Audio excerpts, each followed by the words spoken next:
There are moments when your life doesn't unravel slowly, it shatters in an instant. Just one evening. One poor decision. That's all it took to bring down everything I had built.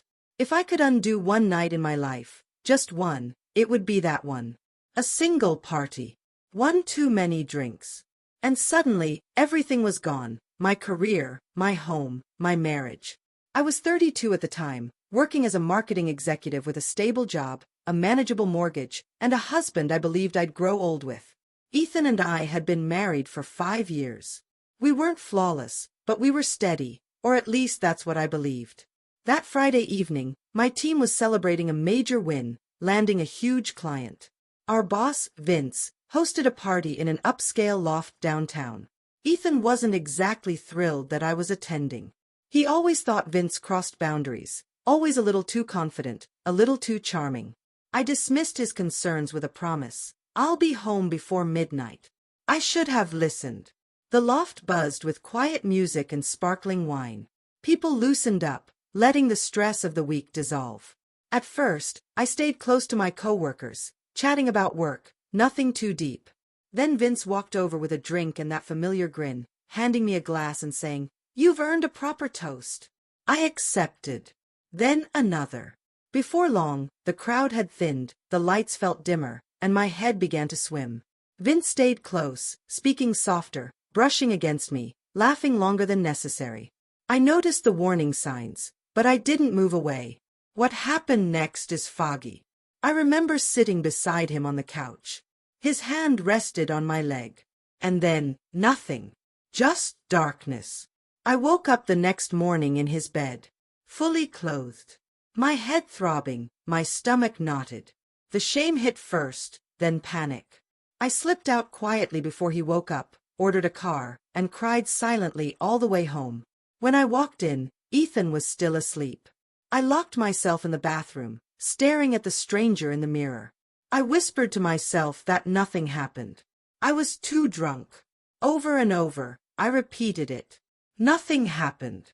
But deep down, I knew I'd stepped over a line I couldn't uncross. I kept it buried. For weeks, I pretended everything was normal. But every time Ethan kissed me, I recoiled inside. Every time he asked how work was, I flinched.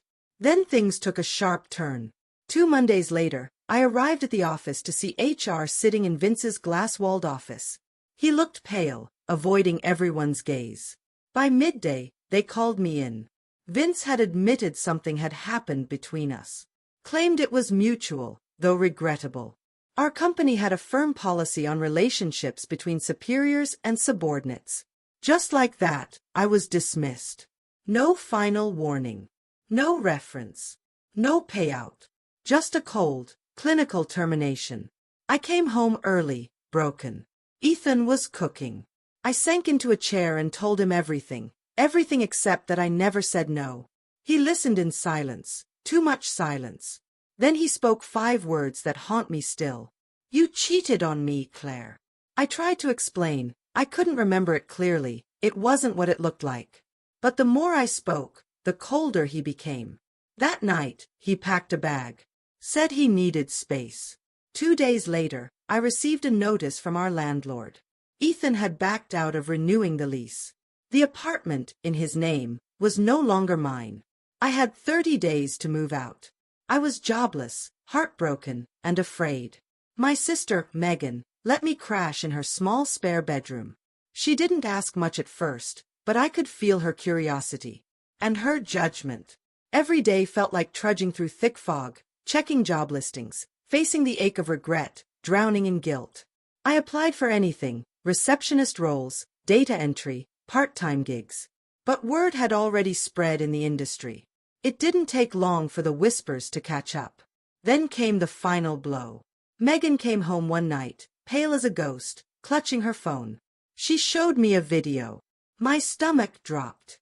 Security footage from the night of the party. Me laughing with Vince. Him kissing my cheek. Me leaning in. The timestamp was crystal clear. The body language was undeniable. Someone had posted it on Reddit under a cruel title. "Office affair gone wrong. She got fired. Now she's playing the victim." My name wasn't mentioned, but people figured it out. Former colleagues chimed in. Comments flooded in. The internet did what it always does.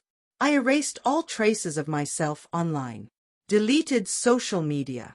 Shut off my phone for days. Ethan never reached out. Not once. Time crawled. Weeks passed. Eventually, I found a part-time front desk job at a dentist's office. The pay was pitiful. The schedule worse. But it was something. Megan connected me with a therapist. I went reluctantly, but slowly talking helped. For the first time, I admitted the truth, not to anyone else, just to myself. No one forced me. I wasn't attacked. I didn't say no.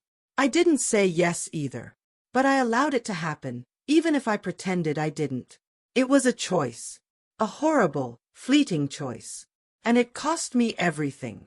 Ethan wasn't perfect, but he didn't deserve that kind of betrayal. I even wrote him a letter once, a raw, honest apology. But I never mailed it. What would be the point? He'd moved on. Probably found someone who'd never break his trust. Sometimes I wonder what would have changed if I had just left that party earlier, or said no to that second drink. But I didn't. And now I carry the weight of that night, every single day.